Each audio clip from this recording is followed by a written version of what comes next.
ഓം ശാന്തി. മാന്യ സഹോദരങ്ങൾക്ക് രാജയോഗ സപ്താഹ കോഴ്സിലേക്ക് സ്വാഗതം.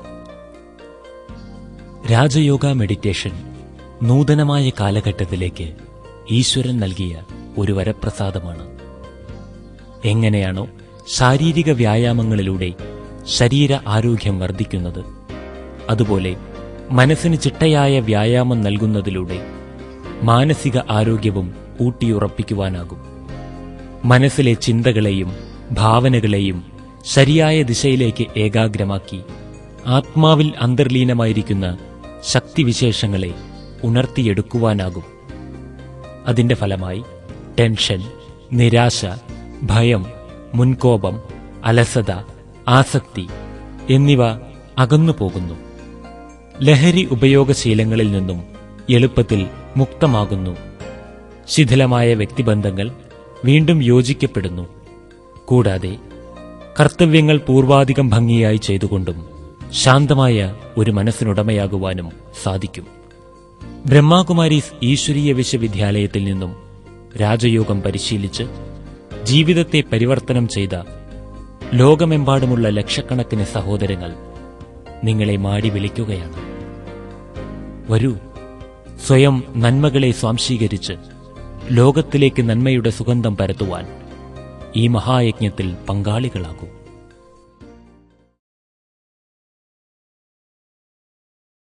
ഓം ശാന്തി.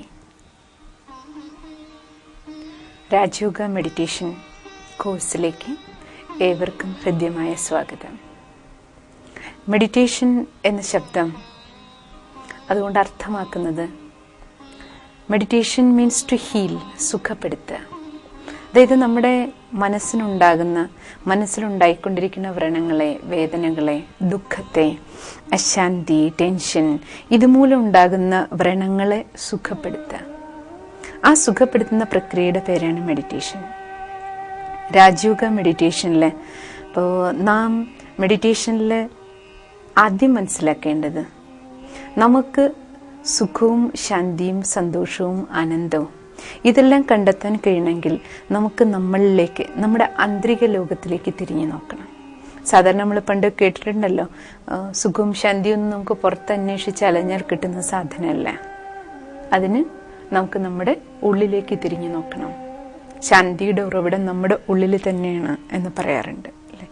പക്ഷെ നമ്മുടെ നിത്യജീവിതത്തിൽ നമ്മൾ നോക്കിക്കഴിയുമ്പോൾ പലപ്പോഴും നമ്മുടെ ജീവിതത്തിലെ കഷ്ടങ്ങൾ ഉണ്ടാവുമ്പോൾ, ബുദ്ധിമുട്ടുകൾ ഉണ്ടാവുമ്പോൾ, ടെൻഷൻ അല്ലെങ്കിൽ സ്ട്രെസ് ഫീൽ ചെയ്യുന്ന സമയത്ത് എപ്പോഴും നമ്മൾ നമ്മുടെ ദുഃഖത്തിൻ്റെയും ടെൻഷൻ്റെയും അശാന്തിയുടെയും കാരണക്കാരായിട്ട് മറ്റുള്ളവരിലേക്കാണ് നമ്മൾ വിരൽ ചൂണ്ടുന്നത്. ഇവർ കാരണം എനിക്ക് കഷ്ടം.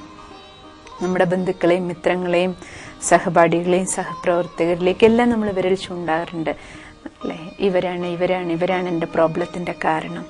എന്നാൽ രാജയോഗ മെഡിറ്റേഷൻ നമുക്ക് മനസ്സിലാക്കി തരുന്നത്, മെഡിറ്റേഷൻ അങ്ങനെ ഒരു പ്രക്രിയയാണ്. നമുക്ക് നമ്മുടെ ജീവിതത്തിലെ എല്ലാ സമസ്യകൾക്കുള്ള സമാധാനം, എല്ലാ തരത്തിലുള്ള സർവ്വ ദുഃഖങ്ങളിൽ നിന്നും ശാന്തിയിൽ നിന്നും നമുക്ക് മുക്തി ഉണ്ടാകണമെന്നുണ്ടെങ്കിൽ, അഥവാ അതിനൊരു സദാകാലത്തെ പരിഹാരം ഉണ്ടാകണമെന്നുണ്ടെങ്കിൽ നാം നമ്മളിലേക്ക് തിരിഞ്ഞു നോക്കണം. ഈ ഒരു ഗുണപാഠമാണ് രാജയോഗ മെഡിറ്റേഷൻ കോഴ്സിലൂടെ നമുക്ക് ലഭിക്കുന്നത്. കാരണം ഇതുവരെ നമ്മൾ ഇത്രയും ജീവിത കാലഘട്ടത്തിൽ നോക്കിക്കോളൂ, നിങ്ങൾ ഓരോരുത്തരും അവരവർക്ക് എത്ര വയസ്സുണ്ട്. നമ്മുടെ ഈ മനുഷ്യായുസ്, ഈ ഒരു ആയുഷ്കാലം മുഴുവൻ നമ്മൾ നമ്മുടെ ജീവിതത്തിൽ നോക്കിക്കഴിഞ്ഞാൽ നമ്മുടെ കുട്ടിക്കാലം മുതൽ ഏതെല്ലാം ജീവിത സാഹചര്യങ്ങളിലൂടെ നമ്മൾ നല്ലതും കെട്ടതുമായിട്ടുള്ള ജീവിത സാഹചര്യങ്ങളിലൂടെ കടന്നു വരുന്നു. നല്ലതാവുമ്പോൾ നമുക്ക് എല്ലാവർക്കും സന്തോഷമാണ്. പക്ഷെ ഏതെല്ലാം ദുഃഖവും ടെൻഷനും നെഗറ്റീവായിട്ടുള്ള സിറ്റുവേഷൻസ് നമുക്ക് ജീവിതത്തിൽ ഫേസ് ചെയ്യേണ്ടി വന്നിട്ടുണ്ട്. നമ്മൾ എത്രത്തോളം മറ്റുള്ളവരെ അതിൻ്റെ കാരണക്കാരായിട്ട് വിരൽ ചൂണ്ടുന്നു. നമുക്ക് ആ സമയത്ത് നമ്മുടെ ദുഃഖത്തിന് ഒരു ശാന്തിക്ക്, ശമനത്തിന് നമ്മൾ മറ്റുള്ളവരെ പറയുന്നുവെങ്കിലും നമുക്ക് ആ ദുഃഖത്തിനോ അശാന്തിക്കോ സദാകാലത്തൊരു പരിഹാരം കിട്ടുന്നുണ്ടോ? ആലോചിച്ച് നോക്കൂ. മറ്റുള്ളവരുടെ മേൽ ദോഷം ആരോപിക്കുന്നതിലൂടെ നമ്മുടെ ദുഃഖമല്ലാതാകില്ല. ഈ കോഴ്സിലൂടെ, ഈ സപ്താഹ കോഴ്സിലൂടെ കടന്നു പോകുമ്പോൾ നമുക്ക് മനസ്സിലാക്കാൻ കഴിയുന്നത് ദ ബെസ്റ്റ് ഹീലർ എന്ന് പറയുന്നത് നമ്മൾ തന്നെ. നമ്മളെ ഹീൽ ചെയ്യാൻ ഏറ്റവും കൂടുതൽ ഏറ്റവും നന്നായിട്ട് കഴിയുന്നത് നമുക്ക് തന്നെയാണ്. ഏതൊരു സാഹചര്യവും ആ സാഹചര്യത്തെ ഹാൻഡിൽ ചെയ്യേണ്ടത്, ഫേസ് ചെയ്യേണ്ടത്, അതിനെ അതിജീവിക്കേണ്ട ഞാൻ എന്നെ എത്രത്തോളം പക്വപ്പെടുത്തുന്നോ പാകപ്പെടുത്തുന്നോ അതിനനുസരിച്ച് നമുക്ക് ഏത് സാഹചര്യങ്ങളിലും നമുക്ക് മോൾഡായി പോകാൻ കഴിയും. നമുക്ക് ആ ഒരു സ്റ്റെബിലിറ്റി കീപ്പപ്പ് ചെയ്യാൻ കഴിയും. അതാണ് നമ്മൾ തിരിച്ചറിയണത്. അതിനു വേണ്ടിയിട്ട് ആദ്യം നമുക്ക് നമ്മളിലേക്ക് തിരിഞ്ഞു നോക്കണം. പറയാറുണ്ടല്ലോ, ശാന്തി നമ്മുടെ ഉള്ളിലാണ്. ഉള്ളിലർത്ഥം എവിടെയാണ്? നാം നമ്മളിലേക്ക് തിരിഞ്ഞു നോക്കുക. നമ്മുടെ ആന്തരിക ലോകത്തിലേക്ക് ഒരു യാത്ര നമുക്ക് നടത്തണം. അപ്പോഴാണ് നമുക്ക് നമ്മളിലെ യഥാർത്ഥ നമ്മെ കണ്ടെത്താനായിട്ട് കഴിയുന്നത്. എനിക്ക് എന്നിലെ എന്നെ കണ്ടെത്താൻ കഴിയണം. സാധാരണ രീതിയിൽ നമ്മൾ 2 ശബ്ദങ്ങൾ ഉപയോഗിക്കാറുണ്ട്. ഒരു ഫുൾ ഡേ ഏറ്റവും കൂടുതൽ നമ്മൾ പറയുന്നത് ഞാൻ, എൻ്റെ. ഈ 2 വാക്കുകളാണ് നമ്മൾ ഏറ്റവും കൂടുതൽ ഉപയോഗിക്കുന്നത്, അല്ലേ? ഞാൻ, എൻ്റെ, എൻ്റെ. ഇപ്പൊ തമ്മിലുള്ള വ്യത്യാസം എന്താണ്? ഇപ്പൊ സിസ്റ്റർ പറയാണ് ഇത് എൻ്റെ സാരിയാണ്, ആണല്ലോ, സാരി എൻ്റെയാണ്. പക്ഷെ ഞാൻ വേറെയാണ്, സാരി വേറെയാണ്, അല്ലേ? അതേപോലെ നമ്മൾ പറയില്ലേ എൻ്റെ ശരീരം എന്നല്ലേ പറയണേ. അപ്പൊ ഈ ശരീരത്തിന്റെ ഉടമസ്ഥൻ ആരാണ്? അപ്പൊ ഞാൻ ആരാ? ഇതെന്റെ ശരീരമാണ്, അങ്ങനെയല്ലേ പറയണേ. അപ്പൊ ഈ ശരീരത്തിന്റെ ഉടമസ്ഥൻ ആരാണ്? എന്റെ കൈ എന്നല്ലേ പറയണേ. ഞാൻ കൈ എന്ന് പറയാറില്ലല്ലോ. അപ്പൊ ഈ കൈ എന്റെയാണ്. അപ്പൊ ഞാൻ ആരാണ്? എന്റെ തല, അല്ലേ? ഞാൻ തല എന്ന് പറയില്ലല്ലോ. എന്റെ കണ്ണ്, എന്റെ കാല്, ഇത് ഈ ശരീരത്തിലെ ഓരോ അവയവങ്ങളെ പ്രതിയും നമ്മൾ പറയണേ. ഇനി ഫുൾ ബോഡി സംബന്ധിച്ച് നോക്കുകയാണെങ്കിൽ നമ്മൾ പറയണത് എന്താണ്? എന്റെ ശരീരം എന്നാണ്. അപ്പൊ ഈ ശരീരത്തിന്റെ ഉടമസ്ഥൻ ആരാണ്? സാധാരണഗതി നിങ്ങൾ നോക്കിക്കോളൂ, നമ്മുടെ വീട്ടിലാരെങ്കിലും പ്രായമായിട്ട് ഒരാൾ മരിക്കാൻ കിടക്കുന്ന സമയത്ത് എല്ലാവരും അങ്ങനെയല്ലേ, ബന്ധുക്കളെ കാണണം, മിത്രങ്ങളെ കാണണം, പേരക്കുട്ടികളെ കാണണം, മക്കളെ കാണണം, എല്ലാവരെയും വിളിക്കും, കാണും, വിശേഷങ്ങൾ അന്വേഷിക്കും. പക്ഷേ മരണത്തിന്റെ ദിനങ്ങൾ കൂടുതൽ സമീപത്തേക്ക് വരുമ്പോൾ പിന്നെ ബന്ധുക്കളും മിത്രങ്ങളും എല്ലാം മറക്കും. കാണാനും എല്ലാം ഉള്ള അന്വേഷിക്കാനുള്ള വ്യഗ്രതകൾ കുറയും. പിന്നെ നമ്മൾ നോക്കുന്ന സമയത്ത് ആ മരണാസന്ന നിലയിൽ വ്യക്തിക്ക് സംസാരിക്കാൻ കഴിയുന്നുണ്ടെങ്കിൽ എപ്പോഴും പറയാറുള്ളത് എന്താണ്? ലാസ്റ്റ് നിമിഷങ്ങളിൽ നമ്മളോട് പറയണത് എന്താണ്? ഞാൻ പോവുകയാണ്. നിങ്ങളും കേട്ടിട്ടുണ്ടാവുമല്ലോ, പലപ്പോഴും നമ്മുടെയും വീട്ടിലെ പലരുടെയും മരണം സംഭവിക്കാറുണ്ടല്ലോ. അപ്പൊ ലാസ്റ്റ് പറയുന്നത് എന്താണ്? ഞാൻ പോവാണ്, എനിക്ക് പോകാൻ സമയമായി. അങ്ങനെയല്ലേ പറയാറില്ലേ? കുറച്ച് കഴിഞ്ഞ ആള് മരിച്ചു. നമ്മൾ നോക്കുന്ന സമയത്ത് മരണത്തിന് ശേഷം ബോഡി അതേപോലെ അവിടെ ഉണ്ടാവും, ഇല്ലേ? ശരീരം അതേപോലെ ഉണ്ടാവും.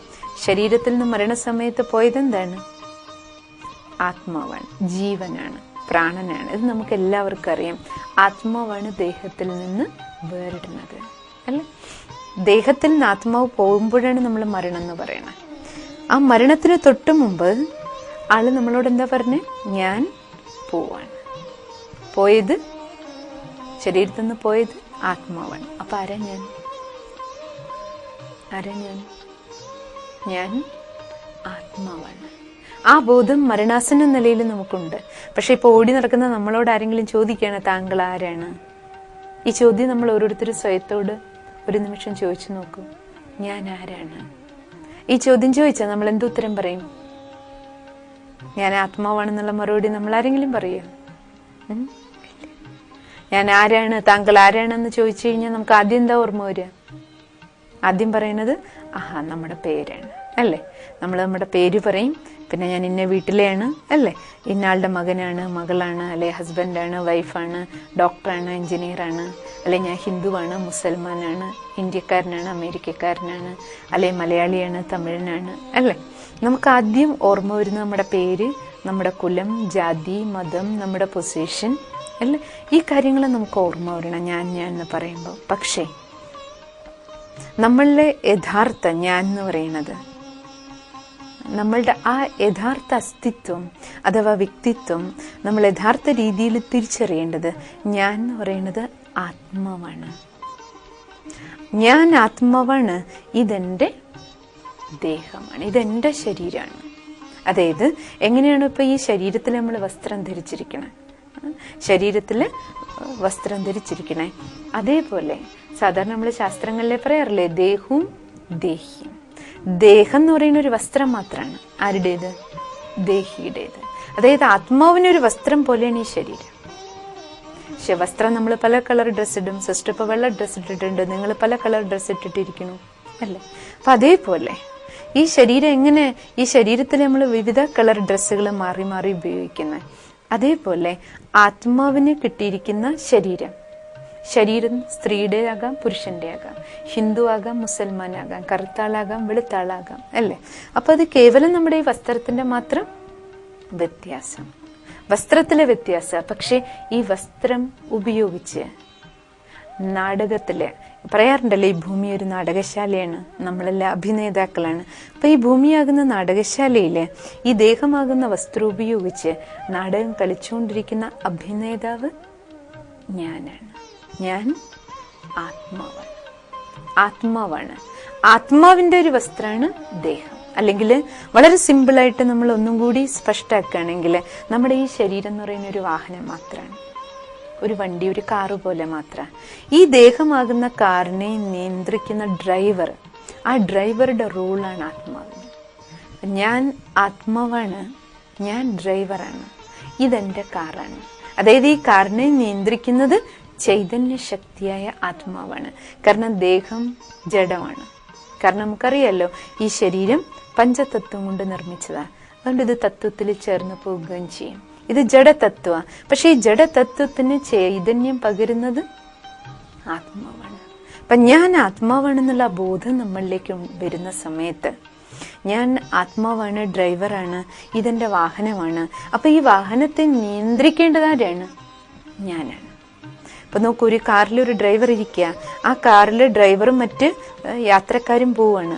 പക്ഷെ ആ വാഹനത്തിൽ എത്ര യാത്രക്കാരുണ്ടോ അവരുടെ എല്ലാവരുടെയും സേഫ്റ്റി ആരുടെ കയ്യില്? ഡ്രൈവറുടെ കയ്യില അല്ലേ? ഡ്രൈവറുടെ കയ്യിലാണ്. അതേപോലെ ഈ ശരീരം എന്ന് പറയുന്ന പല പല പാർട്സുകൾ ചേർത്ത് വെച്ചിരിക്കണം. ഇതിൽ കണ്ണുണ്ട്, കാതുണ്ട്, കൈയുണ്ട്, കാലുണ്ട്. പക്ഷെ ഈ കംപ്ലീറ്റ് ഈ ശരീരത്തിലെ ഓരോ സെൻസ് ഓർഗൻസ്, ഓരോ അവയവങ്ങളും, ഇതിലെ കർമ്മേന്ദ്രിയങ്ങള്, ഇതിലെ ജ്ഞാനേന്ദ്രിയങ്ങള്, ഇതിന്റെ എല്ലാം നിയന്ത്രണം എന്ന് പറയുന്നത് ആത്മാവാകുന്ന ഡ്രൈവറിന്റെ കയ്യില്. ആത്മാവ് എങ്ങനെ ഈ വണ്ടി ഓടിക്കണോ അതിനനുസരിച്ചിരിക്കും ഇതിലെ ഓരോരോ അവയവങ്ങളും പ്രവർത്തിക്കുന്നത്. അതായത് ആത്മശക്തി ഉണ്ടെങ്കിൽ മാത്രമേ നമുക്ക് ഈ കണ്ണുപയോഗിച്ച് കാണേണ്ടത് മാത്രം കാണാൻ പറ്റൂ. ഇല്ലെങ്കിലോ ഈ കണ്ണുകൊണ്ട് നമ്മൾ കാണാൻ പാടില്ലാത്തതും കാണും, കാതുകൊണ്ട് കേൾക്കാൻ പാടില്ലാത്തതും കേൾക്കും.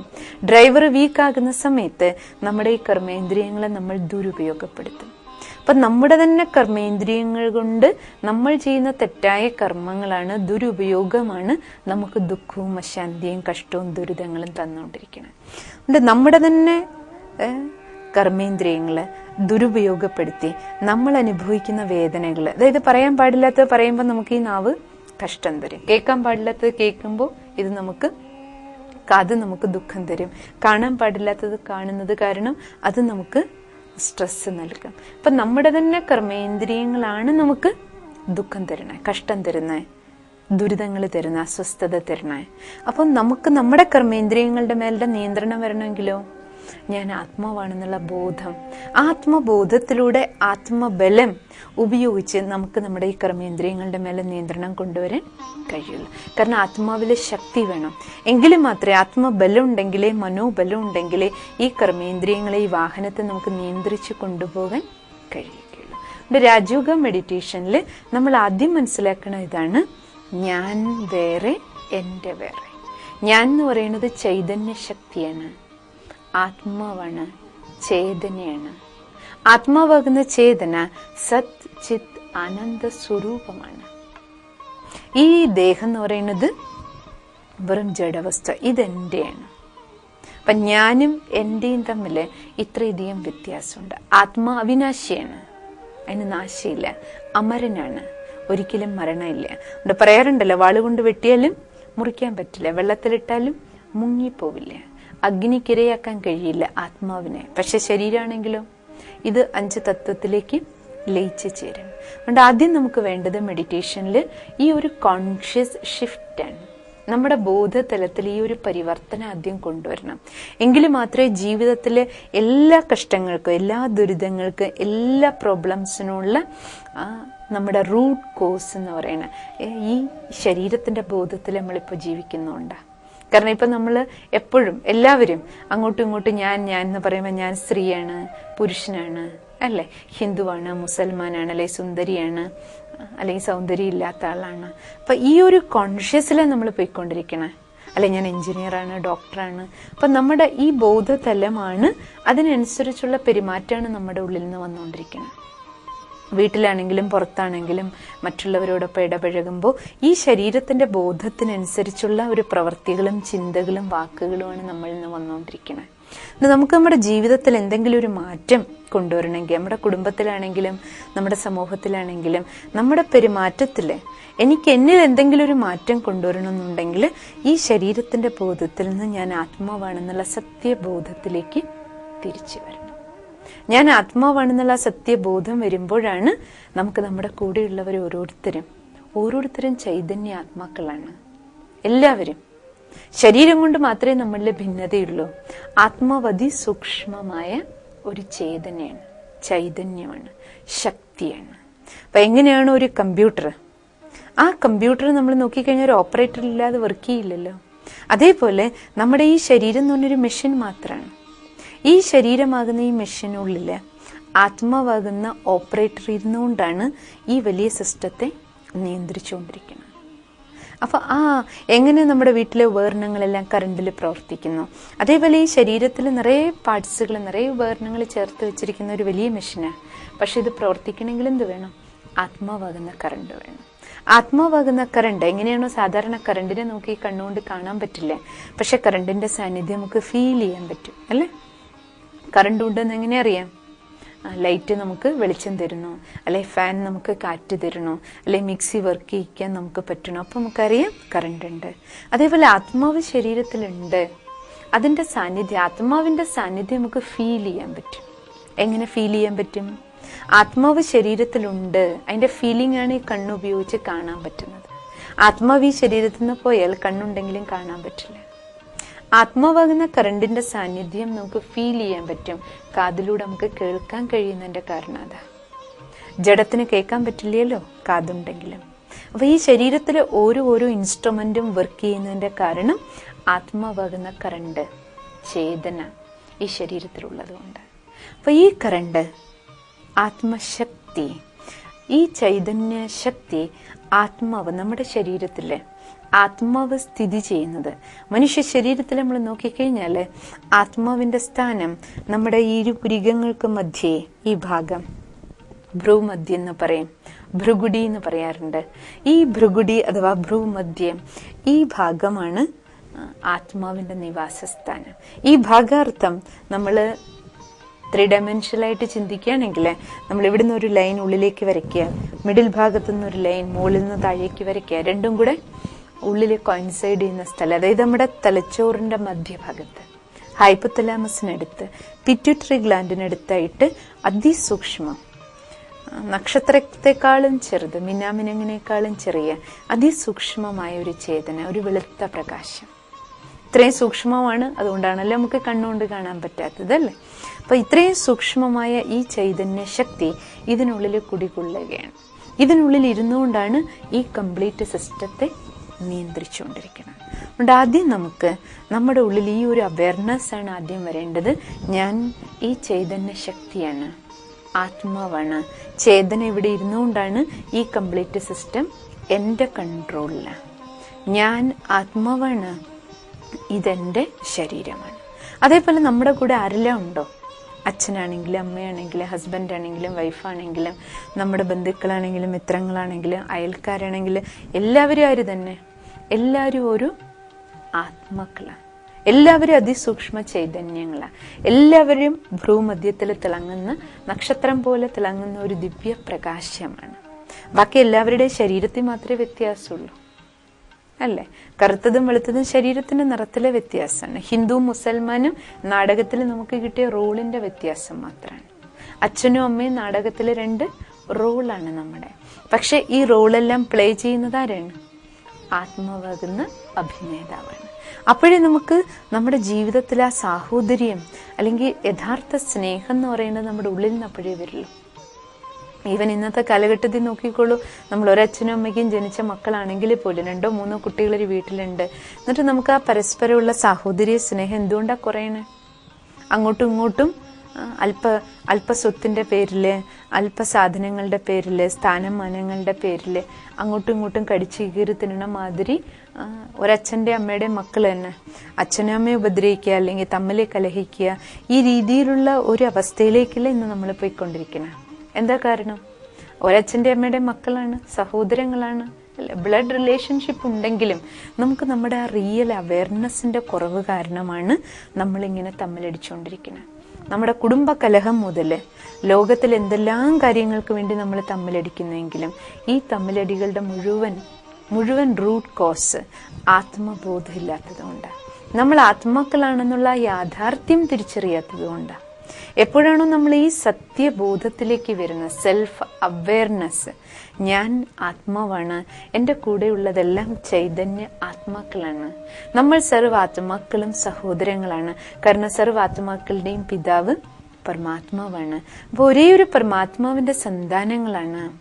ബാക്കി നാടകത്തിൽ നമ്മുടെ ഡിഫറെൻ്റ് ആയിട്ടുള്ള റോള് പ്ലേ ചെയ്യുന്നു എന്ന് മാത്രമേ ഉള്ളൂ. അപ്പം ഈ രീതിയിൽ ബേസിക്കലി നമുക്ക് നമ്മുടെ ജീവിതത്തിൽ നമ്മുടെ ബോധതലത്തിൽ പരിവർത്തനം കൊണ്ടുവരണം. അപ്പൊ നമ്മുടെ കുടുംബത്തിൽ നിന്ന് ആരംഭിച്ച് വിശ്വത്തില് എന്തെല്ലാം പ്രശ്നങ്ങൾ നിങ്ങൾ നോക്കിക്കോളൂ. ഏതെല്ലാം സ്ഥാനത്തിന്, മാനത്തിന് വേണ്ടിയിട്ട്, ബാക്കി എന്തെല്ലാം നിലനിൽപ്പിന് വേണ്ടി മനുഷ്യൻ എന്തെല്ലാം ചെയ്തുകൊണ്ടിരിക്കണം അങ്ങോട്ടും ഇങ്ങോട്ടും. എത്ര അസൂയാണെങ്കിലും വിദ്വേഷമാണെങ്കിലും വെറുപ്പാണെങ്കിലും എല്ലാ തരത്തിലുള്ള നെഗറ്റീവ് ആറ്റിറ്റ്യൂഡിനെ നമുക്ക് ചേഞ്ച് ചെയ്യണമെന്നുണ്ടെങ്കിൽ നമുക്ക് ഈ പോസിറ്റീവായിട്ടുള്ള അവയർനെസ്സിലേക്ക് വരണം. ഞാൻ ആരാണ്? ഓരോ കർമ്മവും ചെയ്യുമ്പോൾ, രാജയോഗ മെഡിറ്റേഷൻ എന്ന് പറഞ്ഞാൽ പ്രാക്ടിക്കൽ മെഡിറ്റേഷന്, നമ്മൾ ഏത് ജോലി ചെയ്യുമ്പോഴും നമ്മുടെ ഉള്ളിൽ ഈ അവയർനെസ് ഉണ്ടായിരിക്കണം. ഞാൻ ആത്മാവാണ്. ഞാൻ ഈ കൈ കൊണ്ടൊരു ജോലി ചെയ്യുന്ന സമയത്ത് നമ്മുടെ ഉള്ളിൽ ആ ബോധം വേണം. അപ്പൊ ഈ കയ്യിൽ നമ്മളൊരു കത്തി എടുത്തിട്ട് ആ കത്തി ഉപയോഗിച്ച് നമ്മൾ കഷ്ണം നറുക്കിക്കൊണ്ടിരിക്കുക, പച്ചക്കറി നറുക്കാണ്. പച്ചക്കറി നറുക്കിക്കൊണ്ടിരിക്കുന്ന സമയത്ത് നമുക്ക് ഓർമ്മ വേണം, അപ്പൊ നമ്മൾ കത്തി ഉപയോഗിച്ച് പച്ചക്കറി കട്ട് ചെയ്യണം. പക്ഷെ നമ്മുടെ ഈ കൈയല്ല പച്ചക്കറി മുറിക്കണം, മറിച്ച് കത്തി ഉപയോഗിച്ചിട്ടാണ് നമ്മൾ പച്ചക്കറി മുറിക്കണം. നമ്മളെന്ത് പറയും? ഞാൻ പച്ചക്കറി മുറിക്കുകയാണ്. ശരിയാണ്, പച്ചക്കറി മുറിക്കണത് ഉപയോഗിക്കുന്ന കത്തിയാണ് യഥാർത്ഥത്തിൽ കട്ട് ചെയ്യണത്. പക്ഷെ ഈ കൈ ഉപയോഗിച്ച് കത്തിയെ പിടിച്ച് നമ്മൾ ആ കഷ്ണം കട്ട് ചെയ്യണം. അതേപോലെ ആ കഷ്ണം കട്ട് ചെയ്തുകൊണ്ടിരിക്കുന്ന സമയത്ത് തന്നെ നമ്മുടെ ഓരോരുത്തരുടെ ഉള്ളിൽ അവയർനെസ് ഉണ്ടാകണം. ഈ കൈയെ പ്രവർത്തിപ്പിക്കുന്ന ശക്തി ഞാനാണ്, ആത്മാവാണ്. നമ്മൾ വിചാരിക്കും കൈ കത്തിയെ ഉപയോഗിക്കാൻ. ഈ കൈക്ക് വെറുതെ കത്തി ഉപയോഗിക്കാൻ പറ്റില്ല. അങ്ങനെയാണെങ്കിൽ ജഡത്തിലെ കൈയും കാലും ഒക്കെ ഉണ്ടല്ലോ, കൈയും കാലും ഒന്നും എഴുന്നേറ്റ് ഒന്നും ചെയ്യുന്നില്ലല്ലോ. അപ്പോൾ ഈ കൈ കൊണ്ട് നമുക്ക് എന്ത് ചെയ്യണമെങ്കിലും ആത്മാവാകുന്ന ചേതന, ആ ചേതനയുടെ സാന്നിധ്യം കൊണ്ടാണ് നമുക്കത് ചെയ്യാൻ പറ്റുന്നത്. അതായത് ആത്മാവാണ് ചെയ്യിപ്പിക്കുന്നത്. ഈ ശരീരത്തിലെ അവയവങ്ങൾ നമ്മൾ ഉപയോഗിക്കുക മാത്രമാണ്. ഒരു വസ്തുവിനെ കാണുമ്പോഴും നമുക്ക് ആ ബോധം ഉണ്ടാകണം. ആത്മാവിലാണ് ഫീലിംഗ് ഉണ്ടാകണം. കാഴ്ചയുടെ ഞാൻ കാണുന്നു എന്നല്ലേ നമ്മൾ പറയണേ, ഞാൻ എൻ്റെ കണ്ണുകൊണ്ട് കണ്ടതാ, അങ്ങനെയല്ലേ പറയണേ. അപ്പൊ കാണുന്നത് ആരാണ്? ആത്മാവാണ്. ആത്മാവിലാണ് കാഴ്ചയുടെ ഫീലിംഗ് ഉണ്ടാകണം. നമ്മൾ പറയും ഞാൻ എൻ്റെ കണ്ണുകൊണ്ട് കണ്ടതാ. ശരിയാണ്, കണ്ണ് കാണാൻ സഹായിക്കുന്ന ഇൻസ്ട്രുമെന്റ് മാത്രമാണ്. പക്ഷെ കാഴ്ച എന്ന് പറയുന്ന ഫീലിംഗ് ഉണ്ടാകുന്നത് ആത്മാവിലാണ്. ഈ കാതുകൾ കൊണ്ട് കേൾക്കുക എന്ന് പറയുന്ന ഫീലിംഗ് ഉണ്ടാകുന്നത് ആത്മാവിലാണ്. അപ്പോൾ ഓരോ ജോലികൾ നമ്മൾ ചെയ്യുമ്പോഴും, പഠിക്കുകയാണെങ്കിലും എഴുതുകയാണെങ്കിലും നടക്കുകയാണെങ്കിലും നമ്മൾ വീട്ടു ജോലികൾ ചെയ്തുകൊണ്ടിരിക്കുമ്പോഴാകട്ടെ ഓഫീസിലായിക്കോട്ടെ, ഓരോ കർമ്മങ്ങളും നമ്മൾ ചെയ്തുകൊണ്ടിരിക്കുമ്പോൾ നമുക്ക് കർമ്മയോഗിയായിട്ട് കർമ്മം ചെയ്യാൻ പറ്റും. ഏത് കർമ്മം ചെയ്യുന്ന സമയത്ത് നമ്മുടെ ഉള്ളിൽ അവയർനെസ് ഉണ്ടാകണം. അതാണ് രാജയോഗ മെഡിറ്റേഷൻ എന്ന് പറയുന്ന ഈ പ്രാക്ടിക്കൽ വേ ഓഫ് നമ്മുടെ ജീവിതത്തിലെ ഓരോ കർമ്മങ്ങൾ ചെയ്യുമ്പോഴും ഈ അവയർനെസ്സിൽ ഞാൻ ആരാണ്, ഞാൻ ആത്മാവാണെന്നുള്ള ബോധത്തിൽ ഇരുന്നുകൊണ്ട് ഈ കർമ്മേന്ദ്രിയങ്ങളെ ഉപയോഗിച്ച് കർമ്മം ചെയ്യുക. എൻ്റെ കൂടെയുള്ളതെല്ലാം ഓരോരുത്തരും ചൈതന്യ ആത്മാക്കളാണ്. ആ ബോധത്തിൽ ഇരുന്നുകൊണ്ട് ഒന്ന് സ്വബോധം, ആ സ്വബോധം ആത്മബോധം, അതായത് ഈ ബോഡി കോൺഷ്യസ്നെസ് നിന്ന് സോൾ കോൺഷ്യസ്നെസ്സിലേക്ക് നമ്മുടെ കോൺഷ്യസ്നെസ് ഷിഫ്റ്റ് ചെയ്യുക. ബോധതലത്തിൽ ഈ പരിവർത്തനം നമുക്ക് എപ്പോഴാണോ വരുന്നത്, അപ്പം നമ്മുടെ ആ മനോഭാവം ആ രീതിയിൽ പരിവർത്തനപ്പെടുത്തുമ്പോൾ ടോട്ടലി നമ്മുടെ കാഴ്ചപ്പാട് മാറും. ഞാൻ, നീ, എൻ്റെ, നിന്റെ, ശത്രു, മിത്രം, ഈ രീതിയിലുള്ള എല്ലാ വിവേചനങ്ങളും, ആ അതിർവരമ്പുകൾക്കപ്പുറം അതിവിശാലമായ ഒരു മനസ്സിനുടമയായിട്ട്, ഒരു ദൃഷ്ടി ഉടമയായിട്ട് നമുക്ക് മാറാൻ, ഒരു മനോഭാവം കുറച്ചുകൂടി നമ്മുടെ ഇടുങ്ങിയ ചിന്താഗതികളിൽ നിന്ന് നമുക്ക് പുറത്തേക്ക് വരാനും, അതിവിശാലമായൊരു ഹൃദയത്തിന്, അതിവിശാലമായൊരു മനോഭാവത്തിന് ഉടമകളായിട്ട് നമുക്ക് മാറാനും ആത്മബോധം നമ്മളെ സഹായിക്കും. ഈ പ്രകാരം ശരീരബോധത്തിൽ നിന്ന് ആത്മബോധത്തിലേക്ക് വരിക, അതാണ് മെഡിറ്റേഷന്റെ ആദ്യത്തെ സ്റ്റെപ്പ്.